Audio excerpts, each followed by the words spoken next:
NDA का exam हुआ था उसमें भी तकरीबन 3 से 4 क्वेश्चन जो है यहां से पूछे गए थे।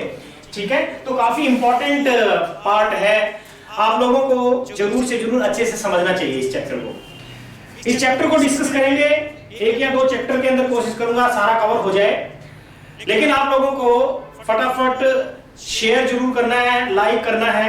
ठीक है, जितना हो सके कमेंट भी कीजिए, जहां से आप लोगों को समझ नहीं आता वो जरूर पोर्शन हमें बताइए। चलो स्टार्ट करते हैं, ज्यादा टाइम वेस्ट ना करते हुए। ठीक है,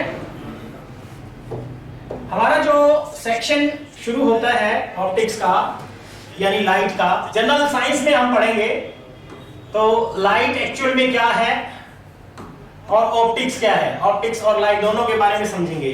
लाइट आप सबको पता है, it is a form of energy. ठीक है, ये एनर्जी एक क्या है, फॉर्म है। अगर लाइट को जैसे हम ध्यान से समझें, लाइट को अगर हम कंसीडर करें, लाइट है क्या चीज। अगर आप अपनी बॉडी को देखते हो तो अपनी बॉडी में सबसे स्मॉलेस्ट यूनिट आप इसको बोलोगे, सेल को बोलोगे ऑब्वियसली। ठीक है, सेल सबसे छोटी यूनिट क्या होती है, सेल। सेल से आपने कहा कि टिश्यू होता है। ठीक है, टिश्यू के बाद क्या बनता है, ऑर्गन बनता है। ऑर्गन के बाद क्या बनता है, ऑर्गन सिस्टम बनता है। ऑर्गन सिस्टम से हमारा ऑर्गेनिज्म तैयार होता है। ठीक है, ऑर्गेनिज्म तैयार होता है। तो भैया जिस तरीके से हमारी बॉडी का स्ट्रक्चर है वैसे ही लाइट में भी होता है। ठीक है, वैसे ही लाइट में भी होता है। चलो समझते हैं कैसे होता है। इसके लिए देखिए, सबसे पहले तो आप लोगों को यह पता होना चाहिए कि लाइट एक्चुअल में स्मॉलेस्ट यूनिट ऑफ लाइट क्या होता है। Smallest unit of light, light की स्मॉलेस्ट यूनिट क्या है, और उसको हम बोलते हैं फोटोन। क्या होता है, फोटोन। ठीक है, जिसका दूसरा नाम क्या है, क्वांटा, यानी पैकेट्स ऑफ एनर्जी। यानी क्या होता है, पैकेट्स ऑफ एनर्जी।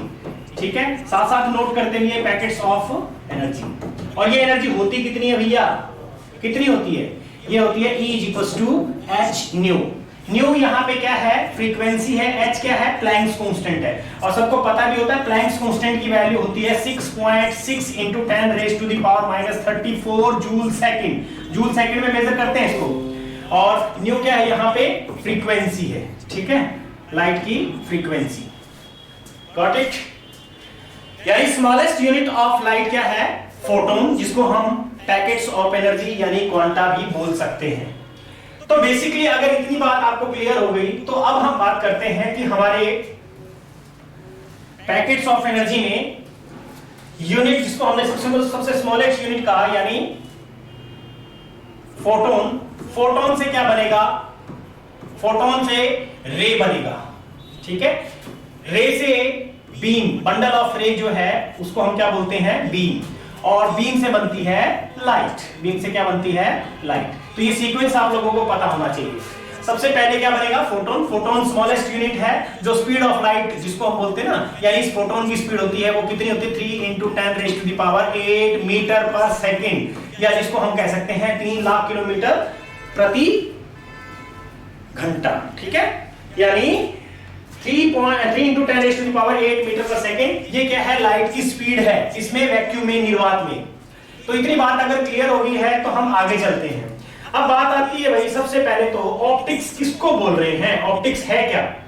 ठीक है, ऑप्टिक्स किसको बोल रहे हैं। तो ऑप्टिक्स को समझने के लिए हमने क्या किया, सबसे पहले ऑप्टिक्स है क्या, इसको हम समझते हैं। ऑप्टिक्स किसको बोल रहे हैं, तो ऑप्टिक्स हमारा study of light, study of light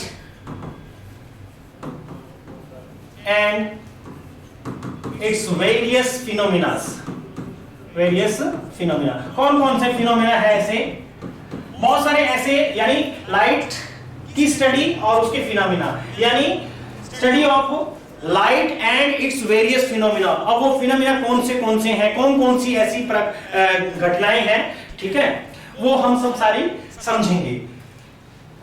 और वो वेरियस फिनोमिना में आता है सबसे पहले reflection of light, reflection of light यानी प्रकाश का परावर्तन। ठीक है, दूसरा है refraction of light,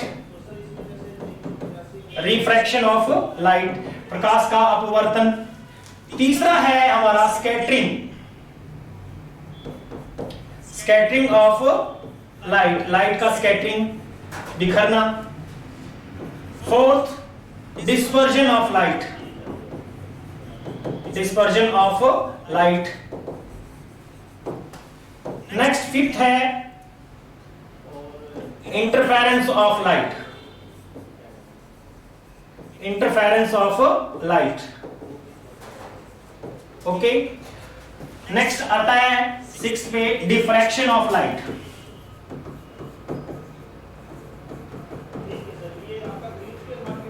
diffraction of light. और सेवंथ है polarisation, polarisation of light. So basically ये अलग अलग 7 फिनोमेना है जो लाइट के हम डिस्कस करते हैं, ठीक है। तो ऑप्टिक्स के भी अगर हम पार्ट्स की बात करें, ऑप्टिक्स के भी पार्ट हैं। ऑप्टिक्स के कौन कौन से पार्ट हैं? ऑप्टिक्स के 2 मेजर पार्ट हम मानते हैं। एक पहला है जिसको हम बोलते हैं रे ऑप्टिक्स, रे ऑप्टिक्स, ठीक है भैया। दूसरा है हमारा वेव ऑप्टिक्स, वेव ऑप्टिक्स। साथ साथ नोट करते रहिए, क्योंकि जब तक आप नोट नहीं करोगे आपको अभी तो समझ आना है लेकिन फिर भूल जाओगे, ठीक है। तो रे ऑप्टिक्स में क्या होता है? रे ऑप्टिक्स के अंदर हम लाइट को कंसीडर करते हैं as a particle. Light is considered as particle. भाई लाइट का जो है दोनों नेचर है, पार्टिकल नेचर भी है और वेव नेचर भी है, ठीक है। तो लाइट को यहां पे जब हम पार्टिकल कंसीडर करते हैं तो वो पार्ट्स जो है ऑप्टिक्स का क्या हो जाएगा? Ray optics. और वेव ऑप्टिक्स के अंदर आता है लाइट को हम कंसीडर करते हैं wave.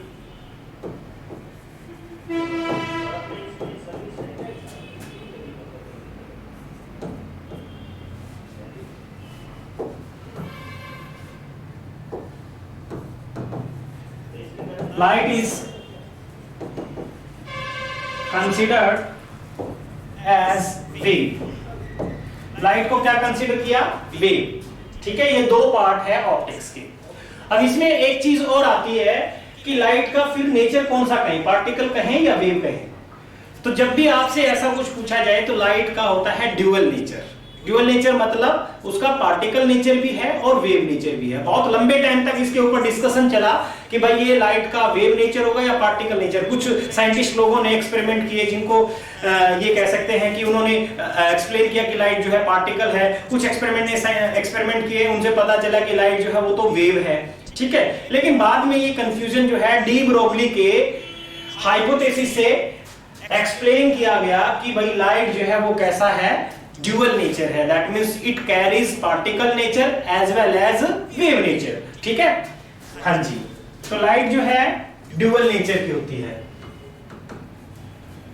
Light has dual nature. भाई दोनों नेचर होता है लाइट का। कौन कौन सा नेचर बताया वो? एक तो पार्टिकल और दूसरा वेव। ये दोनों नेचर होते हैं, ठीक है। और लाइट का एक और nature transverse nature. Light has transverse nature, ठीक है। लाइट का कैसा नेचर होता है? Transverse nature. लाइट एक क्या है? ठीक है, लाइट क्या है? एक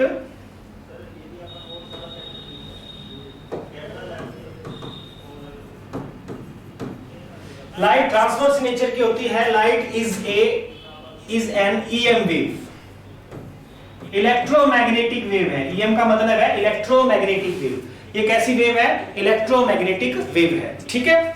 और अगर इतनी बात आपको क्लियर हो गई तो अब हम बात करते हैं कि भाई लाइट का सबसे अच्छा सोर्स कौन सा है जो आप जानते हो।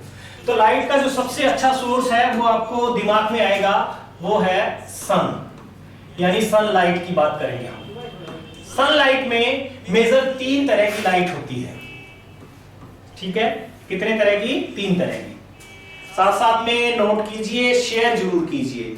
अगर शेयर करोगे तो हमें थोड़ा मोटिवेशन मिलता है और अच्छी वीडियो बनाएं आप लोगों के लिए, ठीक है। और वो 3 पार्ट कौन कौन से हैं भैया? वो 3 पार्ट है। एक तो ultraviolet rays, ultraviolet rays,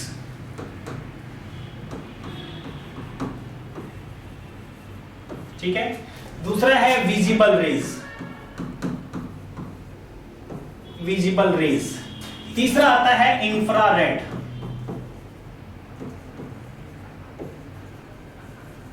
ठीक है, ये 3 पार्ट है लाइट के।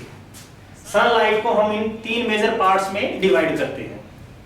क्लियर हुआ? अब भाई देखो, सबसे पहले हम अल्ट्रावायलेट रेडिएशंस को समझ लेते हैं। अल्ट्रावायलेट रेज जो है ओजोन लेयर जिनको एब्जॉर्ब कर लेता है, ओजोन लेयर।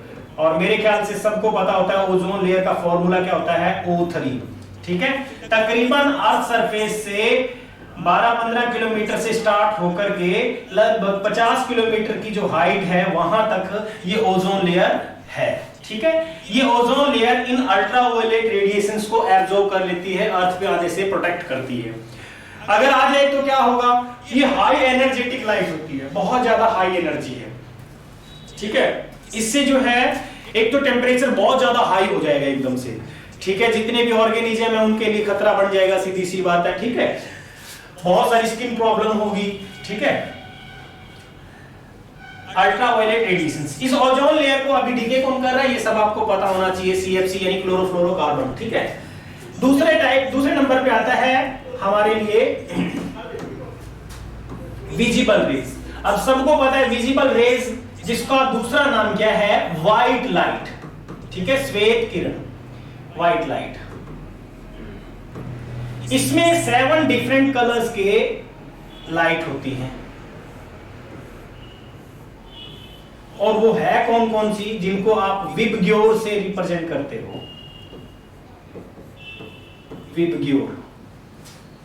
ठीक है, और इन कलर्स का नाम भी आपको पता होना चाहिए, violet, indigo, blue, green, yellow, orange, red. ये टोटल 7 कलर है जो व्हाइट कलर की लाइट है। यानी जिन लाइट की वजह से हम देख पा रहे हैं वो हमारी विजिबल रेज कहलाती हैं, जिनके अंदर 7 डिफरेंट कलर होते हैं। ये 7 कलर आपको कब दिखाई देंगे, जब हम इन लाइट को पास करते हैं प्रिज्म के अंदर से, तब आपको ये 7 कलर दिखाई पड़ते हैं। इन 7 कलर की अगर हम बात करें तो ये अकॉर्डिंग टू देयर इंक्रीजिंग और decreasing order of their wavelength और फ्रीक्वेंसी है। ये मतलब फ्रीक्वेंसी या वेवलेंथ के अकॉर्डिंग एडजस्टेड है, इंक्रीजिंग या डिक्रीजिंग ऑर्डर में। फिर बात करते हैं इंफ्रारेड रेडिएशन। इंफ्रारेड रेडिएशंस कौन सी होती हैं? Infrared radiations which gives heating effect, which gives heating effect, यानी जो हमें हीटिंग इफेक्ट देती है। ठीक है भैया, ये क्या देंगी, हीटिंग इफेक्ट। जैसे मान लिया इलेक्ट्रिक रोड है, हीट प्रोड्यूस कर रहा है, आप सनलाइट में बाहर बैठते हो। ठीक है, अभी सर्दी का टाइम है, सबको अच्छी लगती है धूप ना, तो आप कौन सी लाइट को लेने के लिए जा रहे हो बाहर, वो इंफ्रारेड रेडिएशंस है। इन हीट्स को लेने के लिए, ये हीट किनमें है, इंफ्रारेड रेडिएशंस के अंदर होता है। ठीक है, इतनी बात क्लियर होगी। अगर ये सनलाइट का पूरा फंडा आपको समझ आ गया है तो विजिबल लाइट को ही हम यहाँ मेनली डिस्कस करेंगे। और इसमें मैं आपको थोड़ा सा और इंपॉर्टेंट पॉइंट बता देता हूं, वो ये कि भाई ये जो हमने लाइट अभी बनाई है, इनमें ये सीक्वेंस को अगर देखें तो इस तरफ क्या हो रहा है, फ्रीक्वेंसी इंक्रीज हो रही है।